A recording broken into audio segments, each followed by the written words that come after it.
आज आहे आपला पूर्ण रात्र जागण्याचा दुसरा दिवस।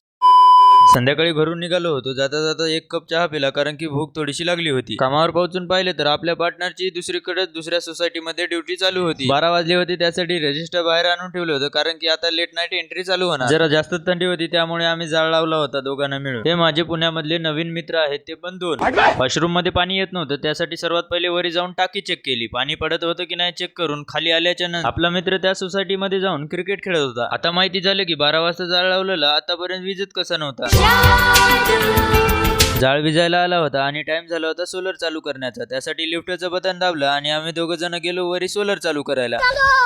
वरी गेल्यावर तर असं वातावरण पाहायला भेटलं जे की मी कमीत कमी 10 दिवसाच्या नंतर अंधारामध्ये जर तुम्ही वातावरण पाहिले आहे। आता सकाळ झाली होती त्यामुळे सकाळचं पण एकदा पाहून घ्या। अख्खी रात्र जागून काढल्याच्या नंतर सकाळी सकाळी थोडी झोप येत होती। चला म्हणलं थोडंसं फ्रेश होऊन येऊया। फ्रेश झाल्याच्या नंतर सर्वात पहिले जाऊन टँक मोटर ऑन करून टाकली। सर्व कामं झाल्यानंतर आता थोड्याच वेळात म्हणजे की 8 वाजता आम्हाला सुट्टी होणार होती। सुट्टी झाल्याच्या नंतर घरी पोहोचलो आणि सर्वात पहिले मिठाचं ढक्कन उघडलं कारण की मला बनवायचे होते चपात्या। भाजीची प्रोसेस इकडे चालू होती। चला म्हणलं आपण चपात्याची प्रोसेस कंप्लीट करून घेऊया। पिठाचा उंडा चुरताना मध्येच आपल्या चिवची हेअरस्टाईल बघा।